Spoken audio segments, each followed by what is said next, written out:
And tonight we're talking about one Texas town, Southlake, where a lot of parents are now waiting to see how the school district responds to the education department finding civil rights violations inside its hallways. And according to lawyers at the NAACP representing former students who said they experienced racist and homophobic behavior at Southlake, including a video that went viral back in 2018 of students chanting the N-word.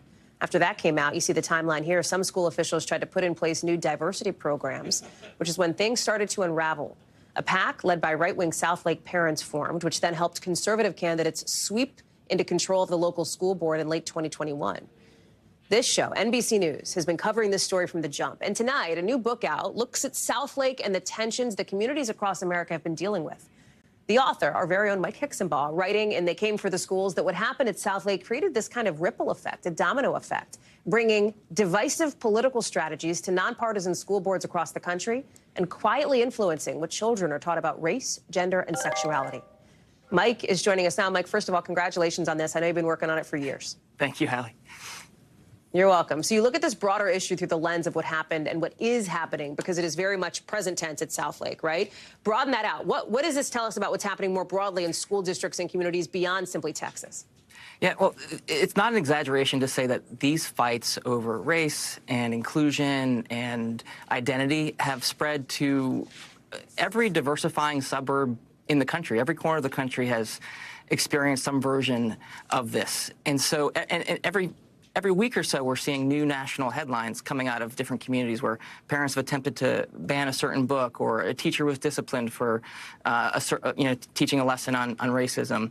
Just last week in the suburb outside of Houston, where I used to live, the Cypress Fairbanks School District, the school board there voted to censor science textbooks that mention climate change and human diversity. And so it's almost overwhelming how far and wide this has spread. And so what we've tried to do with all of our reporting on this, and what I try to do in the book, is to help people make sense of what's happening by going deep in one place. And so Southlake becomes kind of the proxy to explain what's happening in America.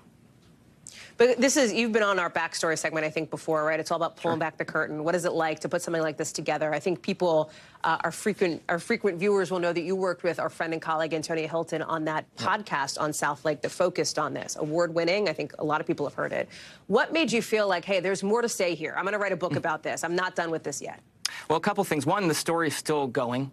As you just mentioned in the lead-in, these issues are still being debated. Now the federal government might come in and impose some of the diversity trainings that local voters rejected. But even more than that, what made me want to write a book is this story fits into a much longer history in our country, and a longer history than you can cover even in a 6-episode podcast. And so with the book, what I really tried to do was to show readers previous times throughout our history when reactionary parent movements sought to restrict what kids learn in school. We saw it in the 1920s and 30s with evolution. We saw it in the 60s and 70s around integration. We saw it in the 70s and 80s when conservative Christian groups tried to ban what they called secular humanism from schools.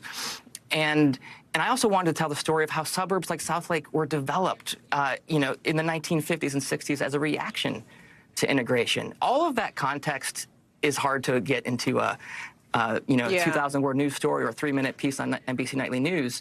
And so the book allowed me to connect those to connect the Moms for Liberty of 2024 to the reactionary activist groups from the 1950s, 70s, and 80s who also tried to control what kids learn in school as part of an effort to stop what they saw as social progress that they did not want to see in our country.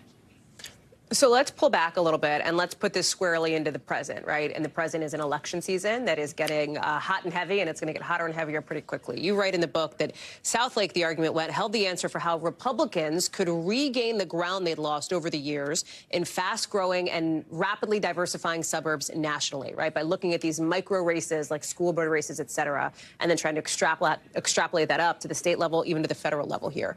When you talk to folks, when you were doing the interviews for the book, when you were doing the research for this book, parents, teachers, students, people in these communities, Were they animated by these so-called culture war issues? I mean, is that something that you felt like that they talked about would motivate them to the polls, or was it stuff like the economy? Was it stuff like we usually hear about, the kitchen table stuff? These school issues are definitely driving people to the polls, but not in the way that some leaders of the Republican Party had hoped. So in 2021, we can all remember when Steve Bannon declared, in the midst of the critical race theory backlash, the key to saving America is runs through the school boards. We're going to retake the suburbs, and we're going to win back disaffected white suburban voters who were, repulsed by Trump by waging the culture wars at the local level.